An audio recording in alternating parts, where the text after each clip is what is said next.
안녕하세요. 차원이 다른 부동산 콘텐츠 대왕부동산TV의 최동식입니다.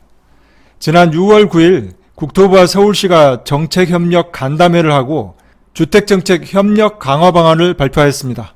그래서 이번 시간의 주제는 재개발, 재건축, 조합원 지위 양도 금지 강화입니다. 몸테크 기간이 지금보다 훨씬 더 길어지게 생겼는데요. 정비사업 활성화를 위한 조치라고 하는데 과연 의도대로 도움이 될지 아니면 문제점은 없는지 자세히 알아보겠습니다. 시작하기 전에 아직 구독 버튼 누르지 않았다면 꾹 눌러주시고요. 내용이 좋았다면 좋아요, 알림 설정도 부탁드립니다. 재개발, 재건축, 조합원 지위 양도 금지 강화에 대한 언론 기사 내용입니다.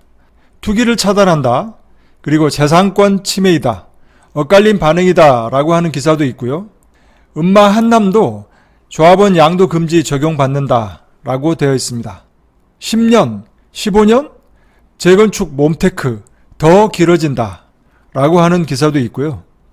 조합원 지위 양도 금지 강화하면 가수요 차단, 그러나 매물 감소가 우려된다 라고 하는 기사 내용도 있습니다. 이 뉴스들은 조금 뒤에 자세히 기사 내용을 살펴보겠습니다.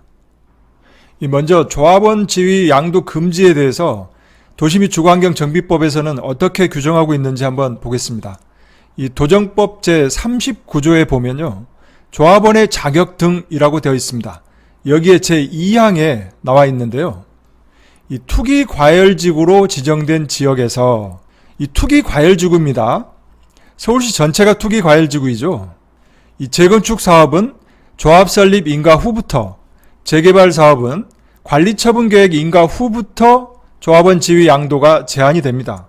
그리고 이 재개발 사업은 2018년 1월 25일 이후에 최초로 사업시행 인가 신청하는 단지부터 적용이 됩니다. 그리고 이 해당 정비사업의 건축물 또는 토지를 양수한 자는, 여기에서 이 양수라고 하는 것은 이 매매나 증여 그리고 그 밖의 권리의 변동을 수반하는 일체의 행위를 양수라고 합니다. 이런 것들로 인해서 양수한 자는 조합원이 될 수가 없고요. 그리고 이 상속이나 이혼으로 인한 양도 양수는 제외한다라고 되어 있습니다. 이 내용이 바로 도시및 주거환경정비법에서 조합원의 자격을 제한하는 내용입니다. 이 내용은 많이 들어서 다 아시겠죠? 이 정비사업 절차인데요. 지금 빨갛게 표시되어 있는 이 박스 안에 있는 곳이 바로 조합원 지위 양도가 제한되는 곳인데요. 이 재건축 사업은 조합 설립 인가 이후부터 안 되고요. 재개발 사업은 관리처분 계획 인가 이후부터 조합원 지위 양도가 제한이 됩니다. 언제까지요? 청산할 때까지입니다. 그런데 실제 현장에서는 이 이전 고시 이후부터는 매매를 통해서 소유권 이전 등기를 하고 있습니다. 왜냐고요? 조합원 지위를 양수하지 않더라도 특별히 손해보는 게 없고요. 이미 준공이 되어 있기 때문에 신축 아파트에 대한 소유권은 매수자에게 이전되는 것이 전혀 문제가 없기 때문입니다. 자, 이번 개정안 내용인데요. 이렇게 되어 있습니다. 재건축 사업은 안전진단 통과 이후, 재개발 사업은 정비구역 지정 이후에 시도지사가 기준일을 지정하는 단지부터 조합원이 될 수가 없습니다. 기존 단계보다는 대폭 당겨진 거죠. 그렇다고 무조건 조합원 지위 양도가 제한되는 건 아니고요. 재건축 아파트인 경우에는 팔 수 있는 예외 규정 10가지가 있습니다. 이 내용에 대해서는 제가 유튜브 영상으로 이미 올려놨으니까요. 참고하시기 바랍니다. 다시 이번에 발표한 내용으로 돌아오면요. 보도자료 원문에 이렇게 쓰여 있습니다. 이 투기과열지구 내에서 재건축은 안전진단 통과 이후, 재개발은 정비구역 지정 이후에 시도지사가 기준일을 지정하는 단지는 지위 취득을 제한한다 라고 되어 있습니다. 그런데 국토부 장관이 이 기준일 지정을 요청하는 경우에는 시도지사는 이에 응하여야 한다 라고 또 되어 있고요. 재개발, 재건축의 이 절차는요, 가장 맨 먼저 정비 기본계획을 먼저 수립을 해야 되는데요. 그 정비 기본계획 수립 이후에 그 다음 단계가 바로 안전진단입니다. 이 안전진단을 통과해야만 정비계획을 수립하고 정비구역 지정을 받은 이후에 조합설립 추진위원회를 설립하고요. 주민들의 동의를 받아서 조합설립 인가를 받습니다. 그 이후에 사업시행 계획에 대한 인가를 받고 분양 신청이라든지 추가 분담금이 거의 확정되고 있는 이 관리처분 계획 인가를 받게 됩니다. 그 이후에 이주와 철거를 하고 착공을 하게 됩니다. 이 지금 보고 계시는 이 표에서 이 재건축은 조합 설립 인가 이후부터 조합원 지위 양도가 제한이 되고요. 재개발은 관리처분 계획 인가 이후부터 제한이 됐었습니다. 하지만 이 재건축을 조합 설립 인가 단계에서 안전진단 통과 단계까지 당기는 겁니다. 그리고 재개발은 관리처분 계획 인가였죠. 이 단계를 정비구역 지정 단계로 대폭 당기게 됩니다. 그리고 이 재건축 사업에서 이미 안전진단이 통과된 단지가 있다거나 재개발도 마찬가지 정비구역 지정을 이미 받고 추진위원회 설립, 조합 설립 인가, 사업시행 인가까지 마친 재개발 단지들이 있을 것입니다. 이런 단지들은 시도지사가 이 기준일을 별도로 고시를 하게 되면 그 기준일 이후부터는 조합원 지위 양도 양수가 제한이 되는 것입니다. 이 조금 전에 보셨던 것은 조합원 지위 양도가 제한이 됐던 거고요. 지금 보실 이 표는 조합원 지위 양도가 제한이 되는 기간에도 이 사업이 장기화가 되면 이 재산권 행사에 치명타를 입을 수 있기 때문에 예외 규정도 있습니다. 그래서 이 조합원 지위 양도가 가능한 예외 규정이죠. 먼저 이 조합 설립 인가를 받고 재건축에서 조합 설립 인가를 받고 3년이 경과할 동안 사업시행 인가 신청을 못하게 되면 그 이후부터는 조합원 지위 양도가 가능해집니다. 그리고 또한 사업시행 인가를 받고 3년이 경과될 때까지 착공을 못하게 되면 마찬가지 조합원 지위 양도가 가능해집니다. 지금 보고 계시는 이 두 가지는 재건축 사업에 해당이 되는 거고요. 착공 이후 3년 동안 준공이 되지 않았을 경우에는 재건축, 재개발 모두 다 조합원 지위 양도가 가능합니다. 이번 개정안 내용에 조합원 지위 양도 예외 규정을 추가했습니다. 그래서 이 재건축에서는 안전진단을 통과하고 2년 동안 정비계획 위반을 하지 못했을 경우에는 조합원 지위 양도가 가능하다라고 추가하였고요. 재개발, 재건축 공통으로 정비구역 지정 이후에 2년이 경과하도록 추진위 설립 신청이 되지 않은 경우에 역시 조합원 지위 양도가 가능하고요. 재개발, 재건축 마찬가지 추진위 설립을 하고 2년이 경과할 동안 조합 설립 신청이 되지 않은 경우에는 조합원 지위 양도가 가능하도록 예외 규정을 두었습니다. 그래서 이 개정안 내용이 통과가 되면 조합 설립 인가 전에는 2년이 경과가 되면 조합원 지위 양도가 가능하고요. 조합 설립 인가 이후에는 3년이 경과가 되어야 조합원 지위 양도가 가능하다라고 기억해 놓으시면 되겠습니다. 그런데 여기서 한 가지 더 있습니다. 그 사업구역이 토지거래 허가구역으로 지정된 재개발, 재건축 구역은 이 예외 규정의 예외입니다. 예외 적용이 불가능하다 이 얘기고요. 이 서울에서 토지거래 허가구역으로 지정된 지역은 총 8곳이죠. 청담동, 삼성동, 대치동, 잠실동, 그리고 압구정, 여의도, 목동, 성수 지역입니다. 원문을 한번 다시 볼까요? 이 예외 사유는 조금 전에 말씀드렸죠. 이 세 가지 안전진단 통과일 이후, 정비구역 지정일 이후, 추진위 설립일 이후에 2년 이상 신청이 없는 경우에 조합원 지위 양도가 가능하다라고 그랬죠. 이 예외 적용 제외 내용을 한번 자세히 볼 필요가 있습니다. 장기 정체 등 예외 사유에 해당하나 사업 추진 기대감이 높아져 투기 수요 유입이 우려되는 경우에 지위 취득을 다시 제한할 필요가 있다라고 하는 취지에서 이 토지거래 허가구역으로 지정된 재개발, 재건축 구역은 조합원 지위 양도 제한 예외를 적용하지 아니하여 투기 수요 유입을 방지하겠다라고 되어 있습니다. 여기서 말하는 예외라고 하는 것은 이 위에 있는 이 세 가지를 말하는 것 같습니다. 그런데 이 관련 뉴스 기사들을 읽다 보니까 현재 예외 규정 10가지가 있는데요. 이 토지거래 허가구역으로 지정된 곳에서는 현재 적용하고 있는 이 10가지도 예외를 적용하지 않겠다라고 하는 그런 내용들도 있었습니다. 하지만 그건 아닌 것 같고요. 이 위에 있는 이 세 가지만 예외를 적용하지 않겠다라고 해석하는 게 맞을 것 같습니다. 이 법 개정 완료는 9월이 목표라고 하는데요. 이 9월이 목표라면 그동안 이 법 개정 내용을 확정을 해서 입법 예고를 하고 국회 본회의를 통과시키고 국무회의 의결까지 거친 이후에 공포를 하는 것이기 때문에 아마 빠듯할 것 같고요. 혹시라도 법 시행 이전에 처분을 해야 될 일이 있다면 3개월간의 시간을 주는 것 같습니다. 하지만 여기에 또 단서가 붙어 있습니다.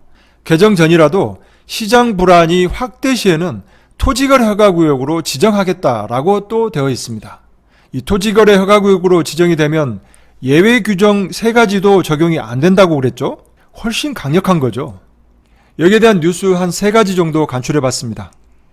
첫 번째 기사인데요. 한국경제에 나온 내용입니다. 음마 한남도 조합원 양도 금지 적용받는다. 음마는 재건축의 대표단지죠. 그리고 한남은 재개발의 이 한남 뉴타운 재개발의 대표단지죠. 이 두 곳이 사정권에 들어가 있는데요.